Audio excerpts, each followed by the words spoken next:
शांति। आज हम सब उस यज्ञ पिता परम पिता परमात्मा के जो भाग्यशाली रथ, जो इस ईश्वरीय विश्वविद्यालय के फाउंडिंग फादर हैं, उनके बारे में जानेंगे। ईश्वरीय विश्वविद्यालय जो 138 राष्ट्रों में अपने हजारों राजयोग सेवा केंद्रों के द्वारा हर दिन लाखों करोड़ों मनुष्यात्माओं को परमात्मा का संदेश देकर सर्व आत्माओं की एक सुंदर माला बना रही हैं। देश, धर्म, संप्रदाय, जाति, कुल, इन सीमाओं से पार होकर मनुष्य आत्माएं सब उस परम पिता परमात्मा की ये सुंदर रचना है। इतनी सुंदर सृष्टि के रचयिता वो कितना सुंदर होगा। उस परमात्मा का वो रथ पिता श्री ब्रह्मा बाबा के फोटो भाव चित्र 138 देशों में जो 10,000 से अधिक ईश्वरीय विश्वविद्यालय के सेवा केंद्र हैं, वहाँ तो हर स्थान पर आप देखेंगे ही। लेकिन इस विद्यालय के जो राजयोग अभ्यास करने वाले साधक भाई बहनें हैं, करीब 10 लाख, उनके हर एक के घर में पिता श्री ब्रह्मा बाबा का फोटो मिलेगा।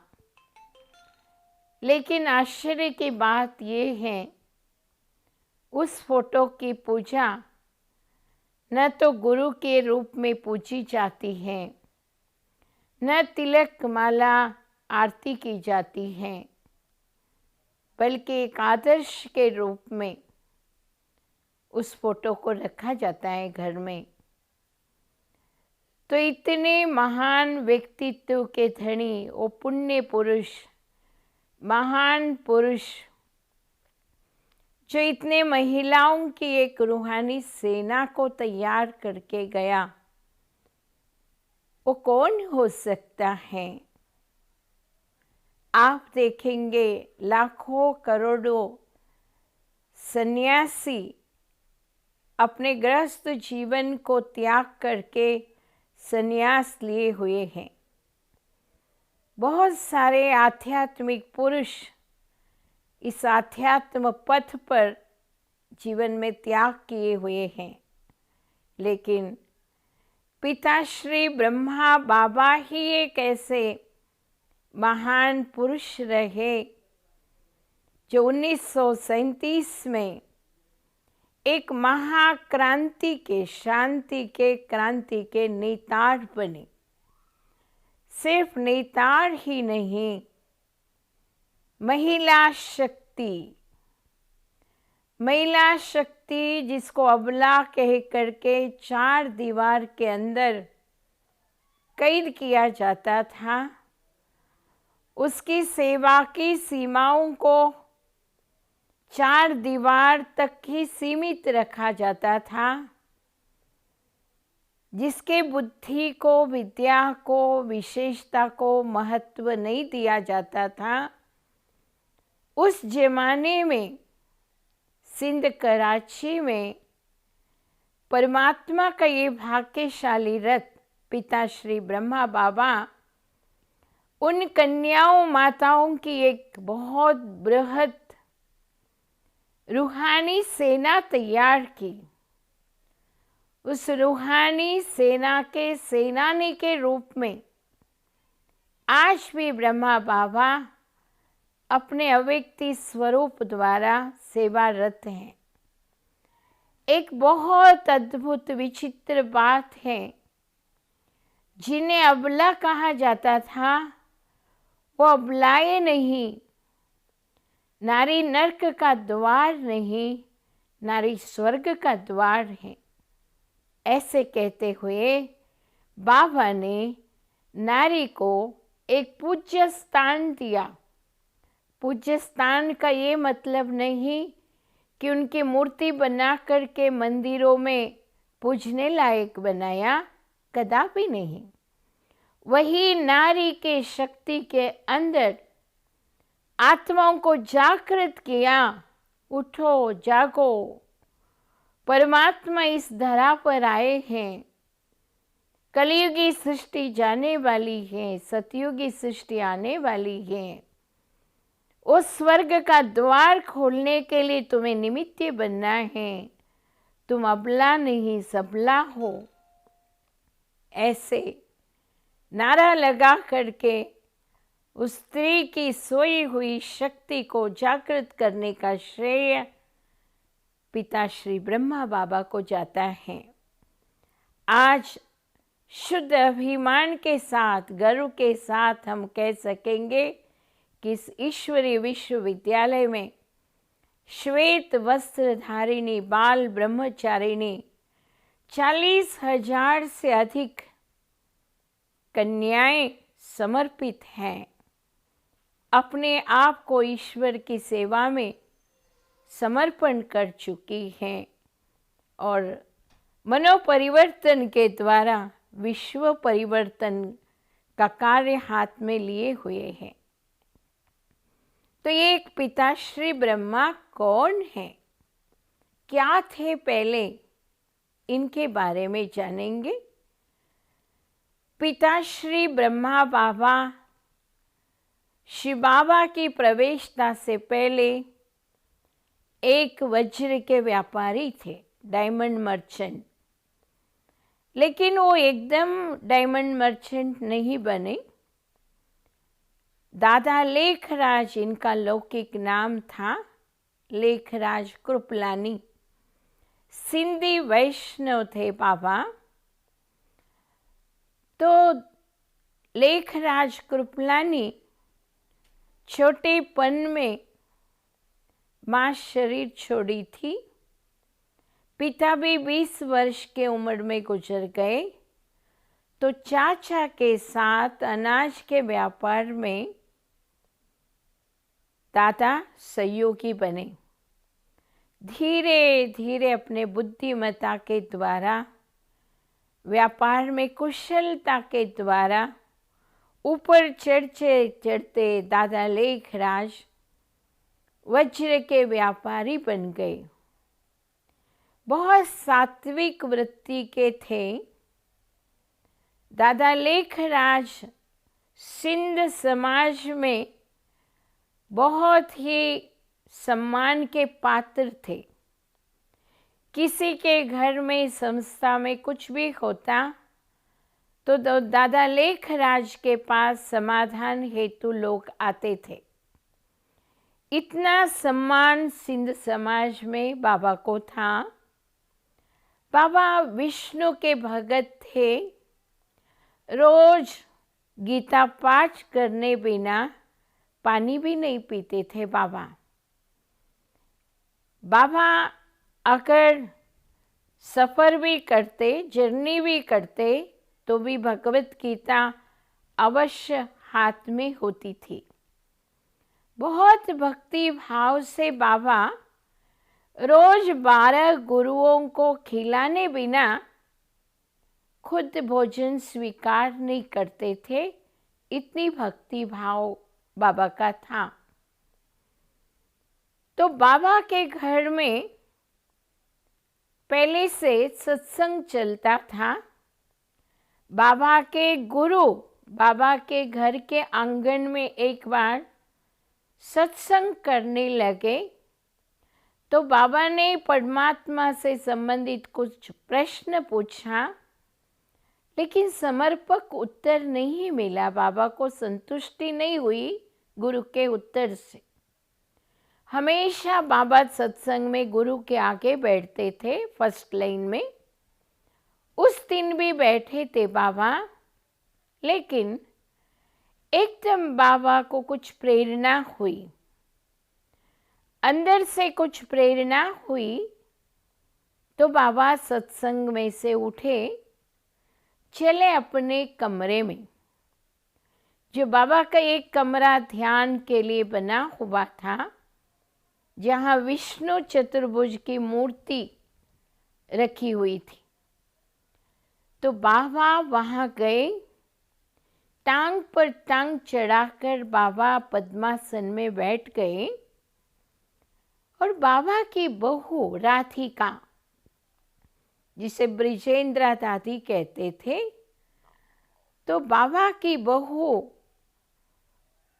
बाबा को अपने बाप समान मानती थी। बाबा भी बहुत सम्मान से बहू को, महिला शक्ति को देखता था। कहते हैं बाबा ने एक बार आर्टिस्ट को बुलाया, बुला के कहा, ये जो श्री लक्ष्मी नारायण का पाँव दबा रही है चित्र में, ये लक्ष्मी को पाँव दबाने से मुक्त करो। लक्ष्मी तो नारायण के समान बैठने वाली हैं, वो क्यों दासी बन करके पैर दबावे। ये बाबा की भावना थी। लक्ष्मी को पाँव दबाने से छुड़ाया चित्रकार को बोल के। ऐसे बाबा की ऊंची दृष्टि महिला शक्ति के प्रति थी। उस दिन जब बाबा सत्संग से उठ करके अपने कमरे में गए, तो बाबा की बहू वो भाग्यशाली आत्मा थी जो पहली प्रवेशता परमात्मा की पिता श्री ब्रह्मा में वो देखने का सौभाग्य वो राधिका बाबा की बहू को थी। तो बहू गई कमरे में, दरवाजा के पास खड़ी है, और पिता श्री ब्रह्मा बाबा को देख रही है, यानी दादा लेखराज को देख रही है। दादा की आंखें लाल लाल हो गए थे। एक अलौकिक शक्ति की प्रवेशता उस दिन दादा में हो गई थी। दादा ध्यान मग्न बैठे थे, और राधिका अपनी बहू को देखते हुए भी बाबा वो दृष्टि से नहीं देख रहे थे, लौकिक बहू की दृष्टि से। तो राधिका ने कहा, बाबा ये क्या हो रहा है, बाबा ये क्या है। तो बाबा की निगाह अलग थी, दृष्टि अलौकिक हो गई थी। एक बहुत शक्तिशाली लाल रंग की किरणें बाबा की आंखों से निकली हुई। सारा कमरा लाल लाल हो गया था, और बाबा के मुख से 3 वाक्य संस्कृत के बहुत धीमे स्वर में निकले। बाबा के मुख से निकला, निजानंद स्वरूपम शिवोहम शिवोहम, ज्ञान स्वरूपम शिवोहम शिवोहम, प्रकाश स्वरूपम शिवोहम शिवोहम। ये भी बहुत धीमी अव्यक्त स्वर में निकला और बाबा की दृष्टि एक टिक थी। बाबा दादा लेखराज नहीं रहे, उनमें वो परमात्मा की प्रवेशता का पाठ शुरू हो गया। उस दिन से लेकर के बाबा में, पिता श्री ब्रह्मा बाबा में बहुत अद्भुत अलौकिक परिवर्तन आने लगा। बाबा जो हीरे का मर्चेंट थे, धन धान्य सोना चांदी किसी बात की कमी नहीं थी। बाबा दान धर्म भी इतना करते थे। बाबा की लौकिक पुत्री निर्मल शांता दादी, जो अभी अभी 8 साल पहले शरीर छोड़ी, तो दादी कहती थी, निर्मल शांता दादी, कि बाबा हम बच्चों के हाथ से दान करवाते थे। और बाबा वज्र के व्यापारी थे, ज्वेलरीज बनाते थे। बड़े बड़े राजघराने के लोग बाबा को अपने राजघराने में बुलाते थे, ऑर्डर देते थे बड़े बड़े गहनों का, हीरे के गहनों का। तो बाबा होशियार व्यापारी तो थे ही, दान धर्म भी बच्चों से कराते थे। तो निर्मल शांता दादी कहती, मैं बहुत छोटी थी, फ्रॉक पहनती थी, तो बाबा ने मेरे कान में, गले में बहुत सुंदर सुंदर जवाहरात बना के हीरे जड़ित करके पहनाते थे। और जब वो कस्टमर्स आते थे और बाबा की बेटी के गले में जो माला पड़ी है, कान में जो पड़े हैं, वो देख करके कहते थे, लकी राज बाबू, हमें ऐसे ही कहने चाहिए, यही कहने चाहिए।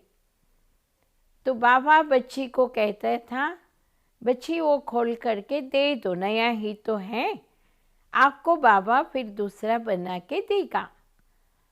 तो बच्ची कभी मुँह छोटा करती थी कि मुझे यही चाहिए।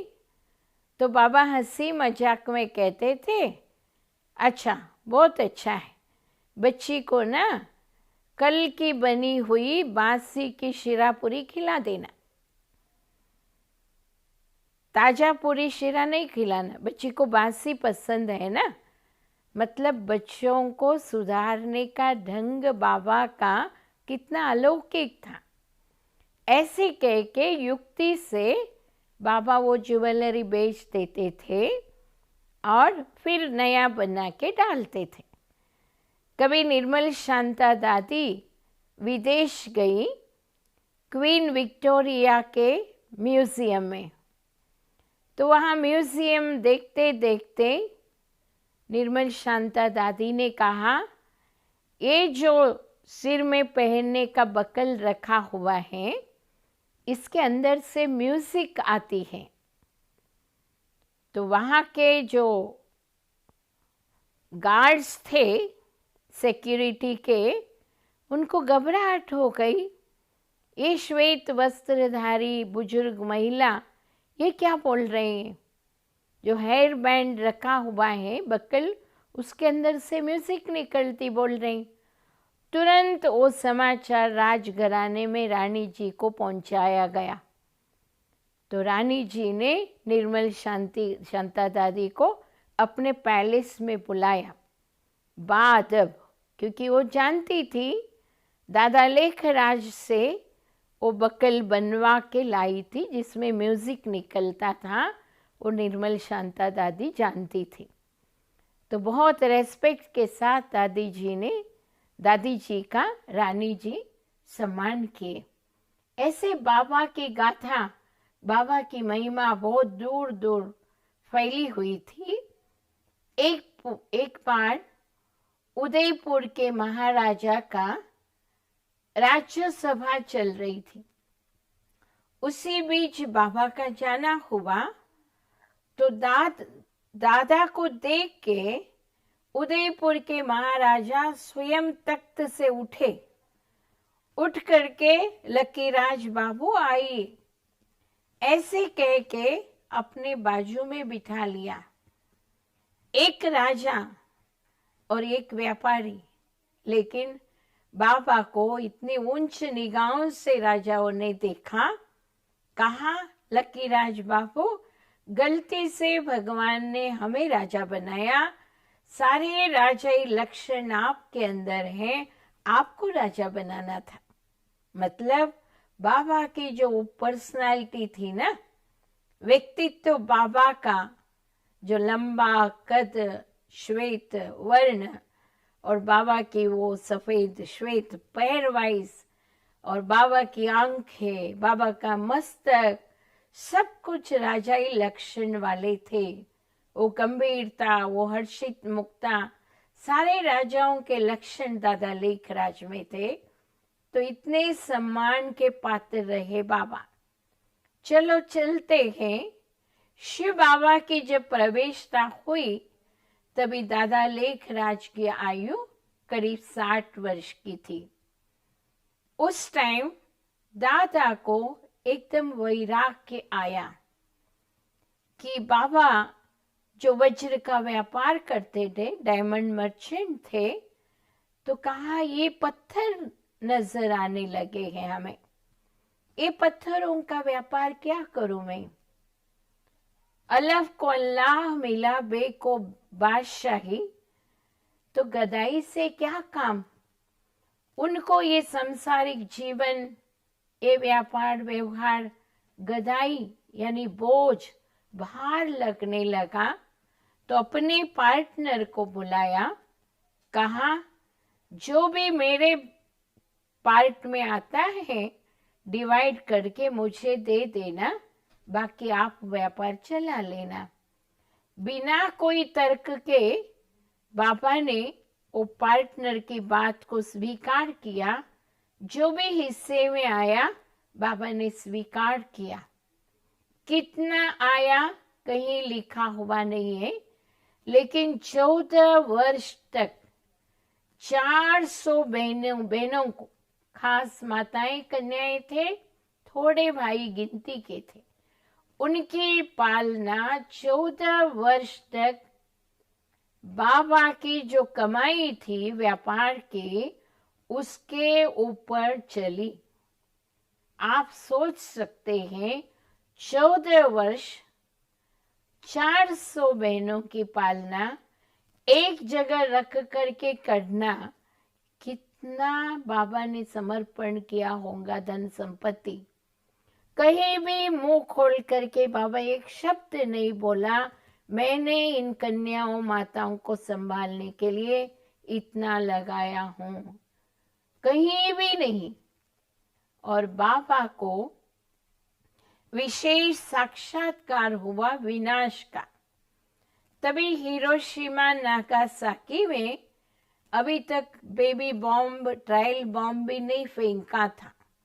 उससे पहले ही बाबा को साक्षात्कार हुआ कैसे ये कलियुगी सृष्टि विनाश को प्राप्त कर रही है, कैसे ये नैसर्गिक विपदाओं के द्वारा, प्रकृति के विकोप के द्वारा, भूकंप, ज्वालामुखी, तूफान, जल प्रलय आदि के द्वारा कैसे इस सृष्टि का महाविनाश हो रहा है। दूसरे तरफ ये एटॉमिक बॉम्ब्स के द्वारा कैसे सृष्टि का अंत हो रहा है। इस भयानक दृश्य साक्षात्कार में बाबा ने देखा और बाबा ने कहा, बस करो प्रभु, बस करो, मैं देख नहीं सकता, मैं सहन नहीं कर सकता। और ये कह के बाबा ने बंद कराया। वो साक्षात्कार के बाद बाबा में वैराग्य आया संसार के प्रति। सब कुछ बाबा अपने पत्नी बच्चों के लिए सुख सुविधाएं बना के रखा था, सब सुख से चैन से रहते थे। लेकिन बाबा को इतना वैराग्य आया ये क्या करेंगे, हीरे पत्थर लगने लगे। पैसे को नहीं उठाना चाहा बाबा। बाद में धीरे धीरे बाबा के जीवन में आध्यात्मिक परिवर्तन आने लगा। विनाश के बाद, विनाश के साक्षात्कार के बाद बाबा बहुत गहरी सोच में खोए हुए रहते थे, इस सृष्टि का विनाश कैसे होगा। फिर दूसरा एक साक्षात्कार कलकत्ता में हुआ। बाबा जब अपनी पत्नी यशोदा के साथ कलकत्ता में अपनी कोठी के आंगन में बैठे हुए थे, तभी एक सुंदर दुनिया का साक्षात्कार हुआ।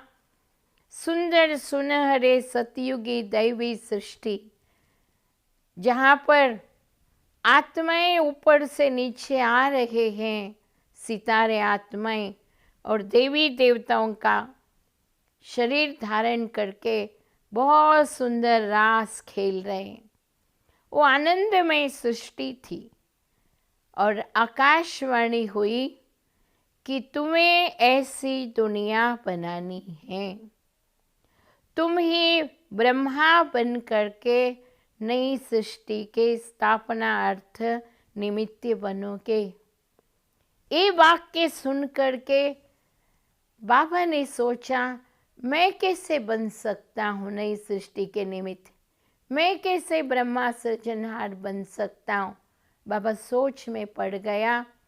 धीरे धीरे धीरे एक एक राज स्पष्ट होने लगे, क्योंकि शिव बाबा की प्रवेशता थी ब्रह्मा बाबा में। तो बाबा के घर के आंगन में सत्संग दिन प्रतिदिन बढ़ने लगा। तभी इस विद्यालय का नाम ईश्वरीय विश्वविद्यालय नहीं था, तभी ओम मंडली कहते थे। ओम मंडली और बाबा को कहते थे ओम बाबा। ओम बाबा, ओम मंडली, क्योंकि ओंकार की ध्वनि की धुन लगाया जाता था। जो भी कोई आते थे, ओंकार की धुन लगाया जाता, उसमें कई साक्षात्कार में चले जाते थे। ये ऊपर वाला जो त्रिलोकीनाथ त्रिकालदर्शी हैं, ज्ञान सागर परमात्मा, नई सृष्टि के सृजनहार, उसका ये खेल पाल था। ब्रह्मा बाबा क्या जाने, ब्रह्मा बाबा तो बीच में माध्यम रहे।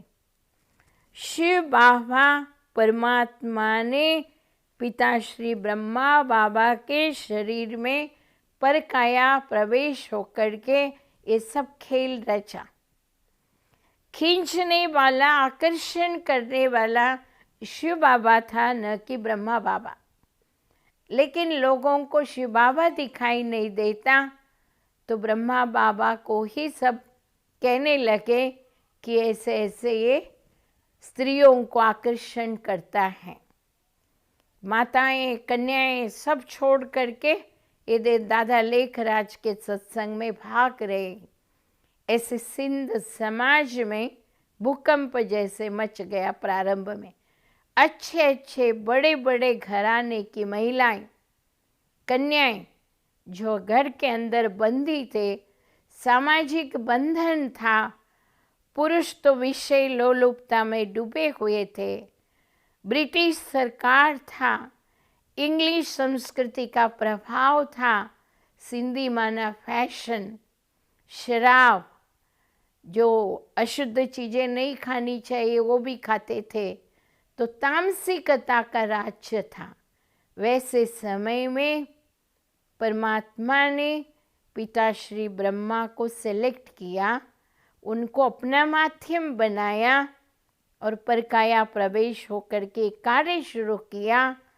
तो जिन्होंने पहचाना, वो पहचान करके आज विश्व वंदनीय, विश्व पूजनीय दादिया बन गए।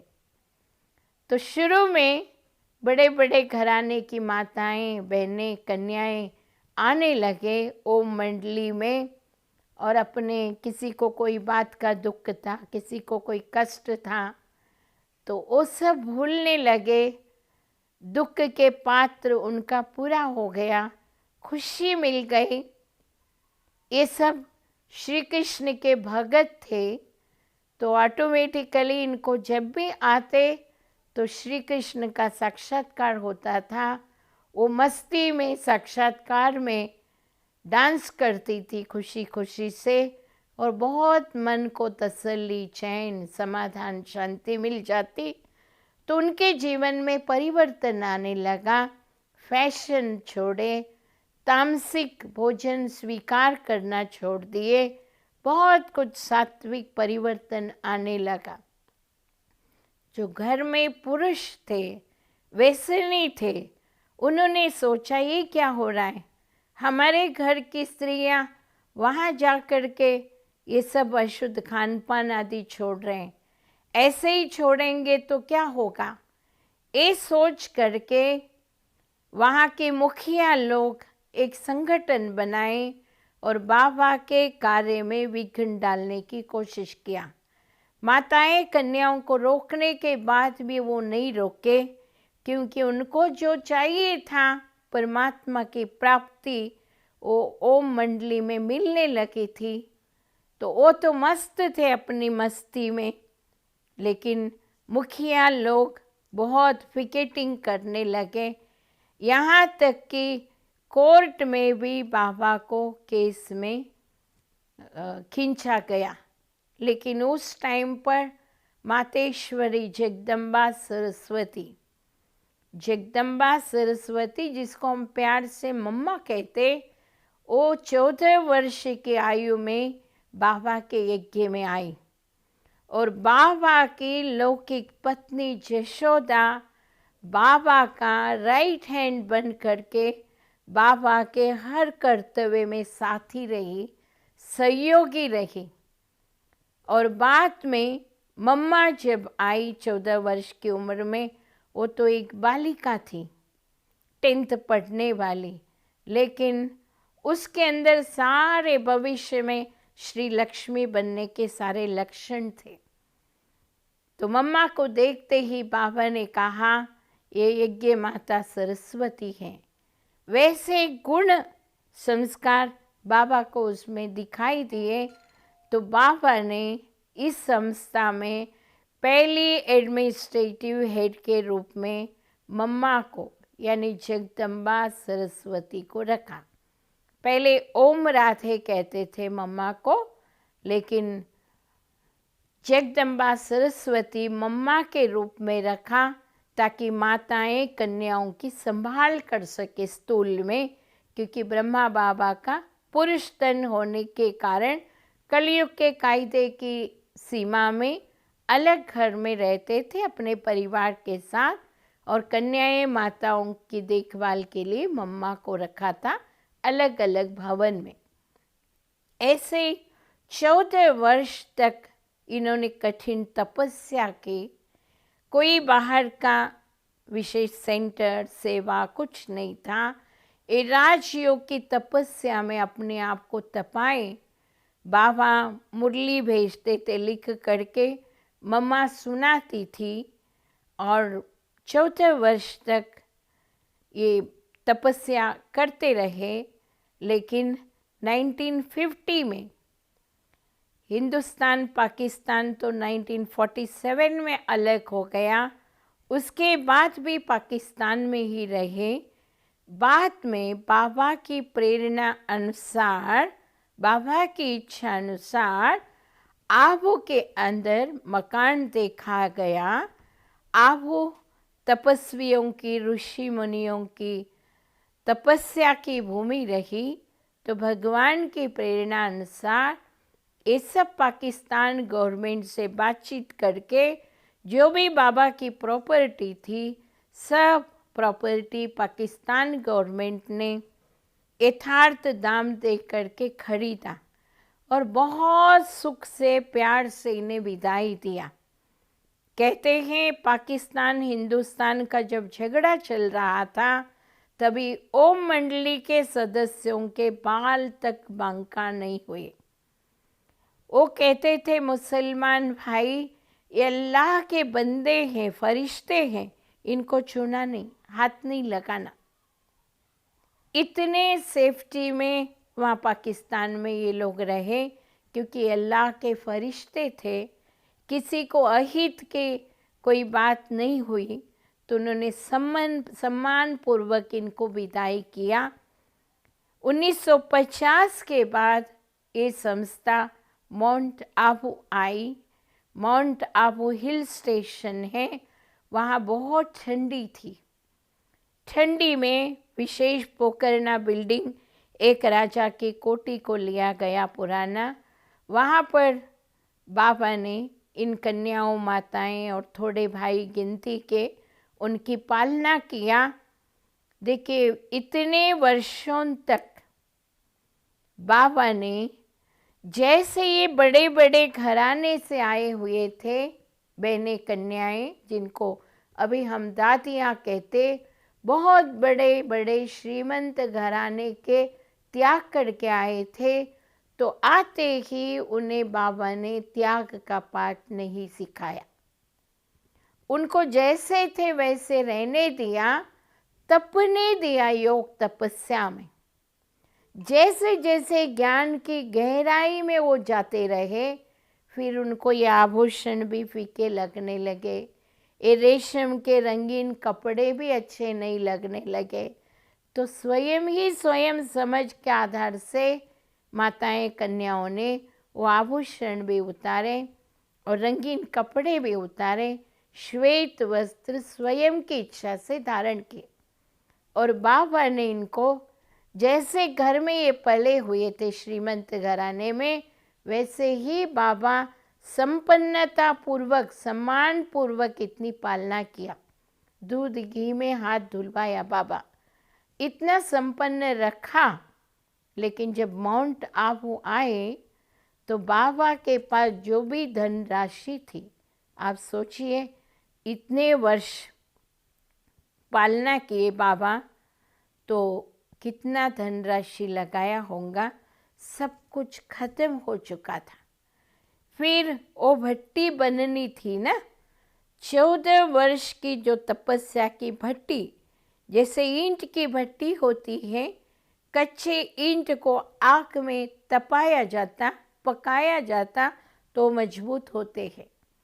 ऐसे ये राजयोग की तपस्या की भट्टी में आत्माएं परमात्मा की लगन में अपने आप को एकाग्र बना करके इतना तपाए, इतना गलाए, जो मजबूत हो गए, परमात्मा को साथी बना के चले। कुछ भी आ जाए माया के तूफान, हम हिलेंगे नहीं, डटे रहेंगे। ऐसे अचल अडोल अवस्था बना ली।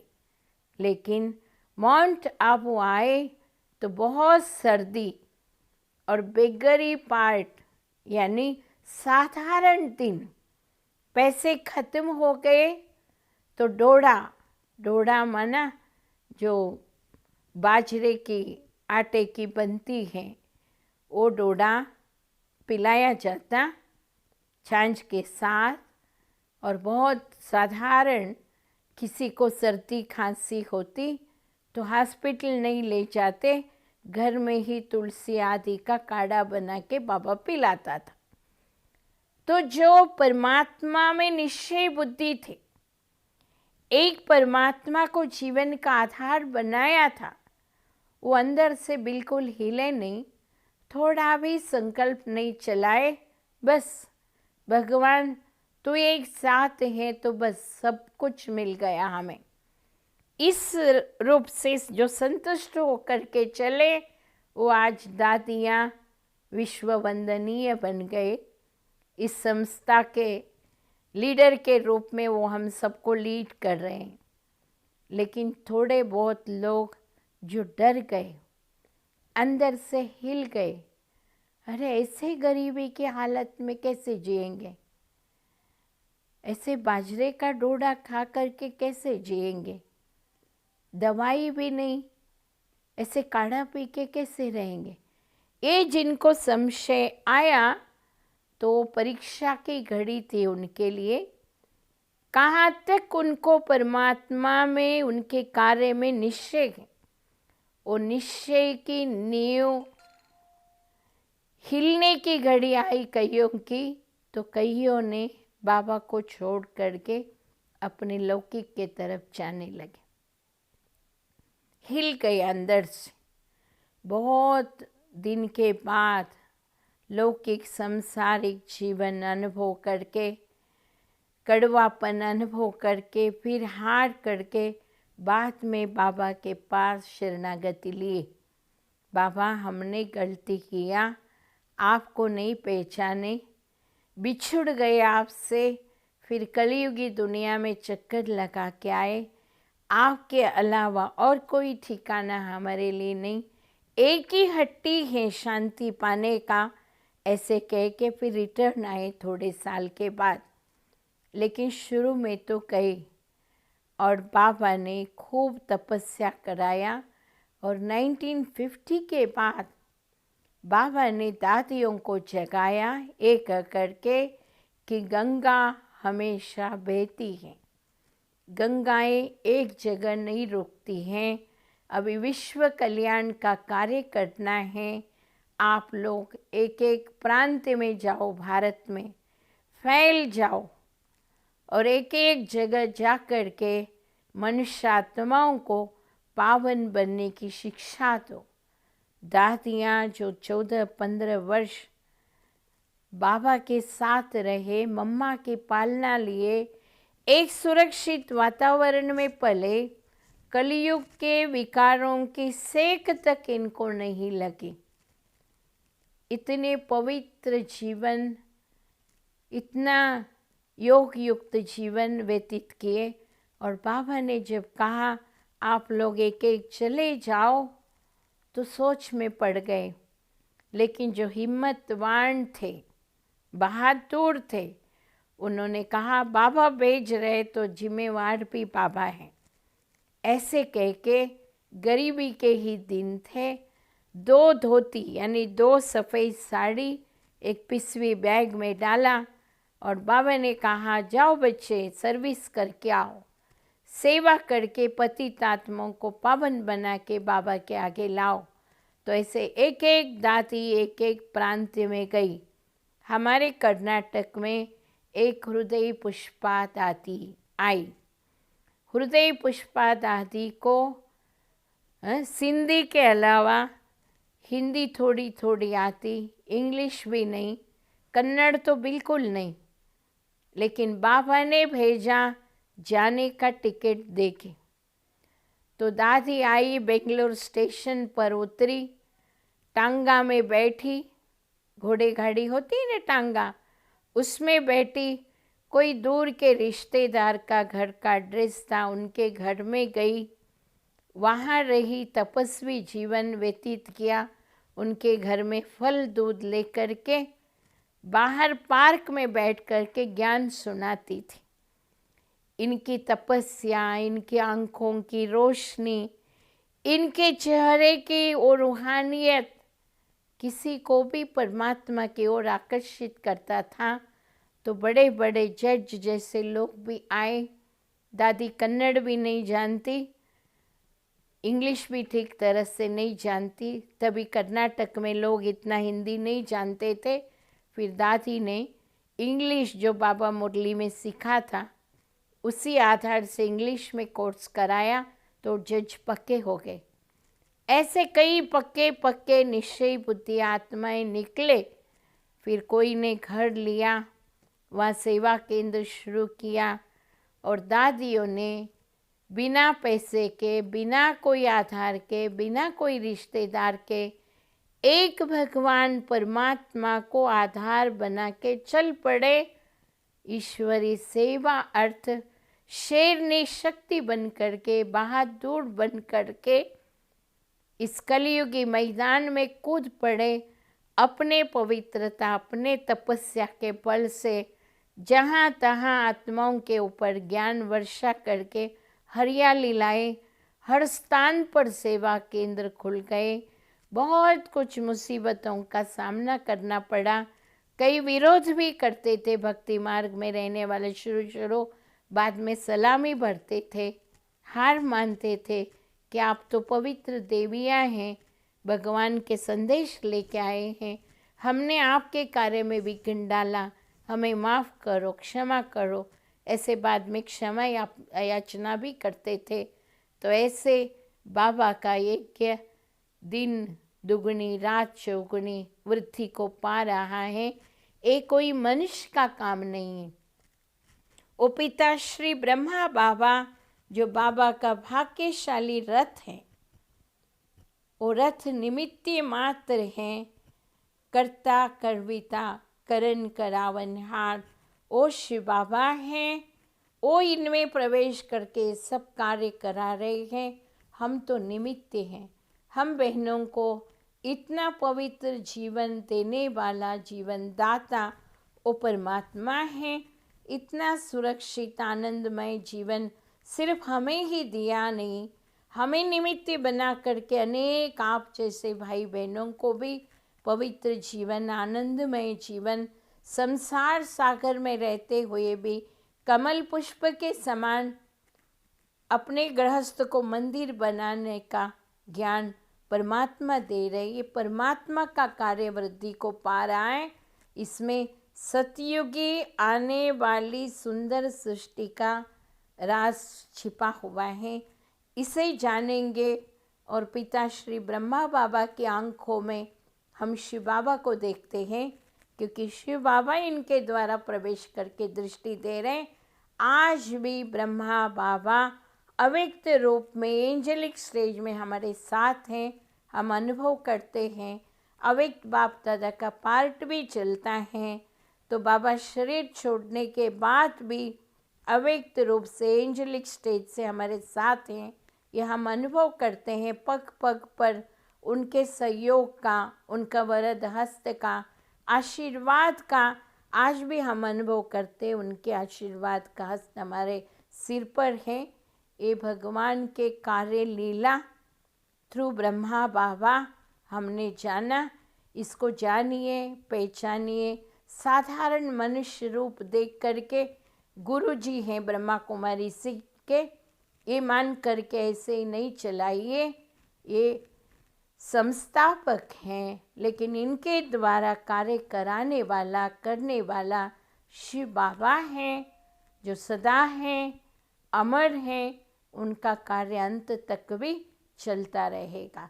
इस कार्य को पहचानिए। ओम शांति।